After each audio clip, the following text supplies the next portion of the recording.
Do you get that feeling, man? Like the road is suddenly watching you back?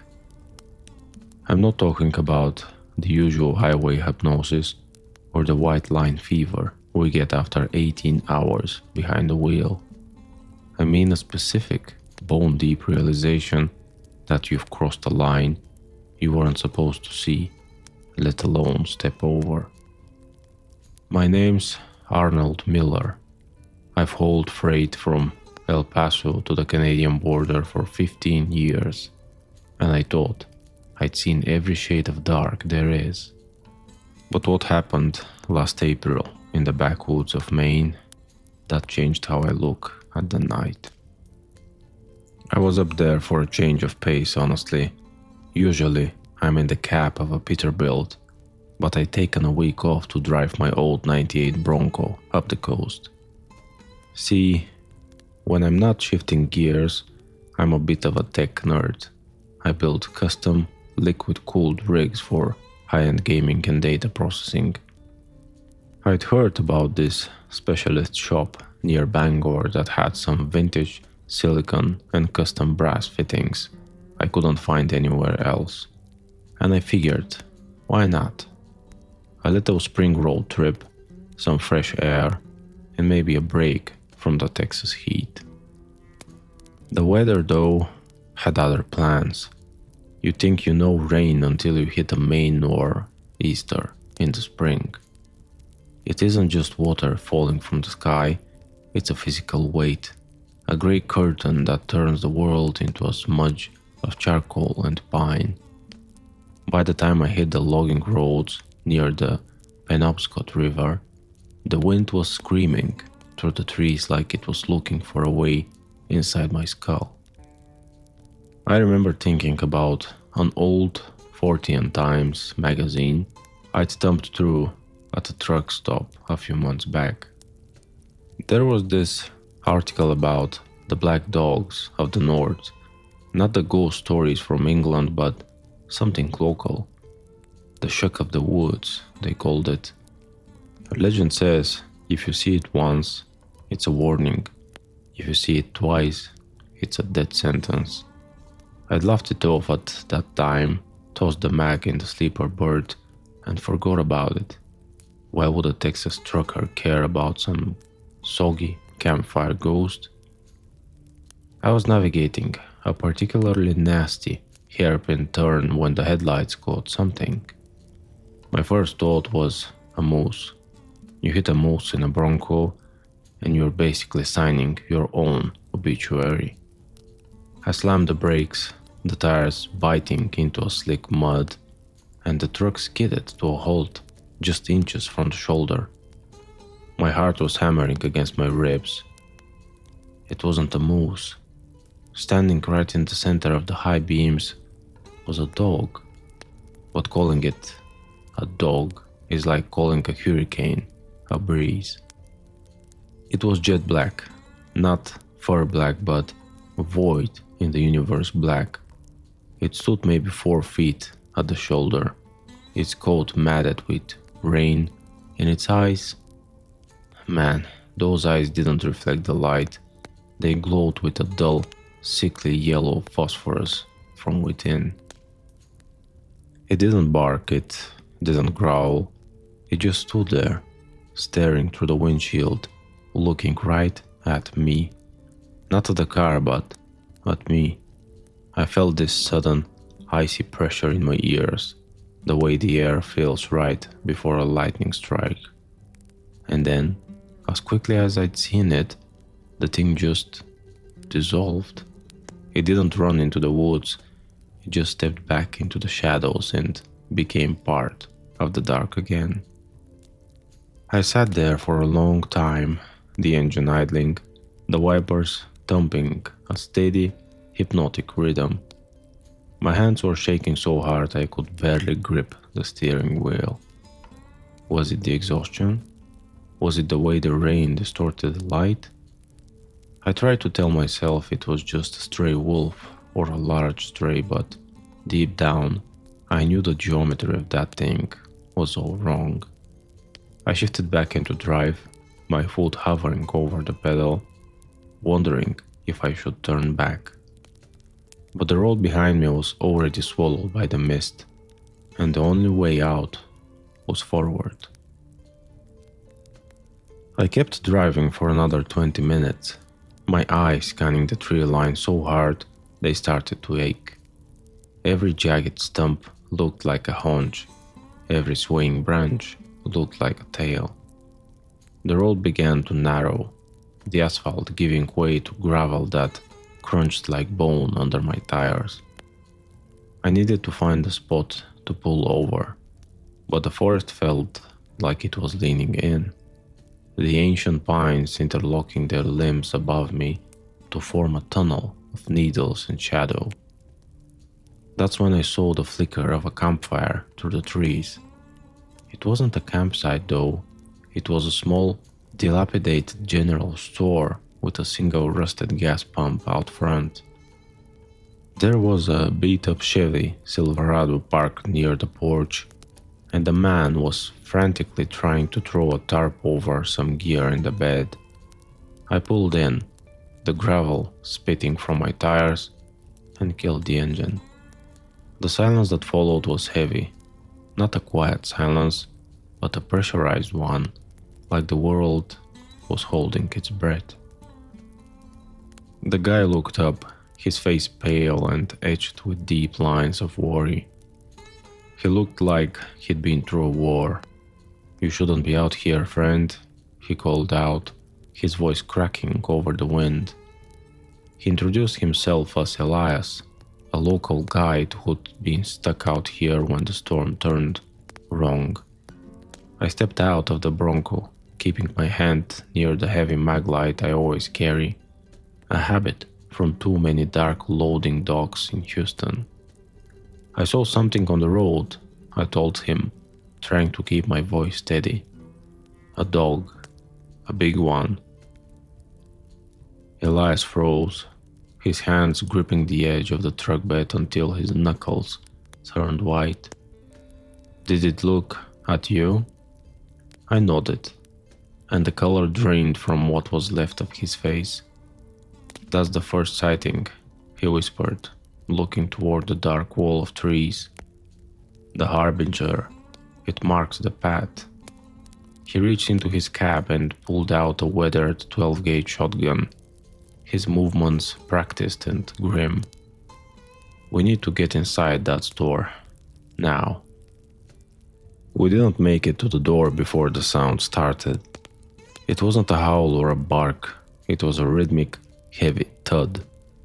It sounded like someone was swinging a sledgehammer against the earth. It was coming from the roof of the store. Something massive was up there, pacing, its weight making the old timber beams groan and pop. "Inside," Elias hissed, shoving me toward the porch. We scrambled through the door, and he threw the heavy iron bolt just as the ceiling above us buckled. Dust and splinters rained down as something slammed hard into the roof directly over our heads. The impact was so violent it shattered the glass in the front display cases. This wasn't a ghost, and it wasn't a hallucination. Whatever was up there had mass, power, and a terrifying amount of intent. I gripped my maglite just like a club. My other hand reached for the folding knife in my pocket, a pathetic defense against a creature that could dent a building. "You said there's a second sighting," I shouted over the rattling of the walls.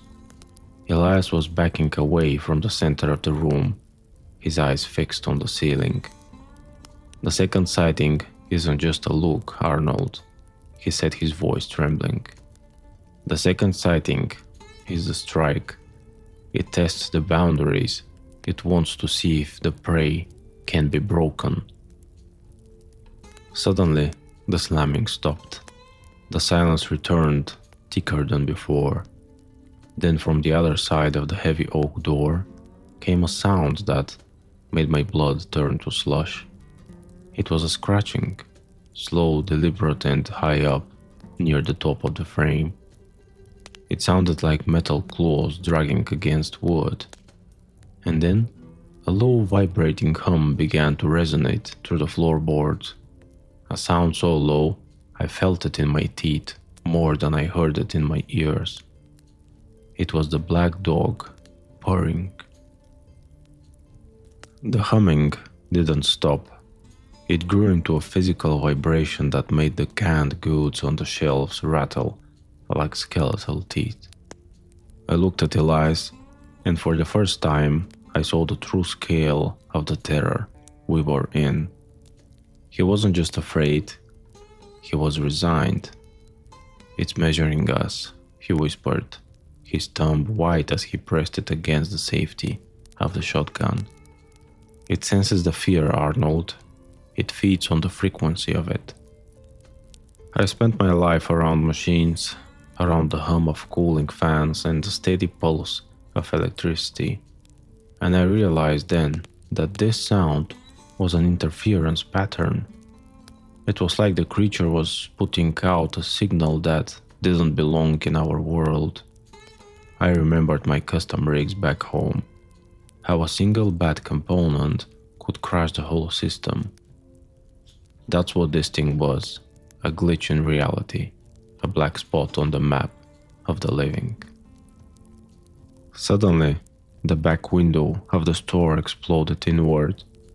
Glass shards sprayed across the floor, glinting like diamonds in the dim light of the maglite. A massive, soot black paw, if you can even call it that, hooked over the sill. It didn't have pads like a wolf. It had long, spindly digits that looked more like blackened human fingers ending in hooked obsidian talons. The air in the room instantly dropped 20 degrees, my breath blooming in a sudden frantic cloud. Elias didn't hesitate. He leveled the 12 gauge and fired. The roar of the blast was deafening in the cramped space, the muzzle flash illuminating the creature for a fraction of a second. I saw a snout that was too long, skin that looked like wet leather stretched over a skull of jagged bone, and those yellow eyes, wide, unblinking, and filled with an ancient predatory intelligence. The buckshot hit it square in the chest, but the creature didn't fly back. It didn't even bleed. The lead seemed to just sink into the darkness of its hide, absorbed like pebbles thrown into a tar pit. The thing let out a sound then, not a bark but a high-pitched, metallic shriek that sounded like a saw blade hitting a nail. It retreated from the window, and for a moment we thought we had a reprieve. "We can't stay here," I yelled, grabbing Elias by the shoulder. "If it can absorb a 12 gauge, these walls are just paper to it." I looked toward the front door, thinking of the Bronco. My truck was armored in a way, steel and glass, and it had the one thing the store didn't: mobility. "The Bronco," I said, pointing toward the porch. "If we can get to the ignition, we can outrun it. These things are territorial, right? We just need to get past its line." Elias looked at his empty shell casing on the floor, then back at the window. "It won't let us leave, Arnold. Once the black dog slams, it marks its kill." But I wasn't going to sit there and wait to be erased. I grabbed a heavy iron fire poker from the beside the store's wood stove and handed it to him. "Then we give it a reason to stay back. On 3. We charged the front door. As soon as I threw the bolt and stepped onto the porch, the wind nearly knocked me flat. The rain was turning to sleet, stinging my skin like needles. We ran for the Bronco, but the creature was already there. It was perched on the hood of my truck, its weight crushing the metal downwards until the engine block groaned. It looked down at us, its jaw unhinged to reveal rows of translucent needle-like teeth. This was the third encounter, the one the legend said no one walked away from. The creature didn't move at first, it just crouched there, a silhouette of pure obsidian against the grey sleet.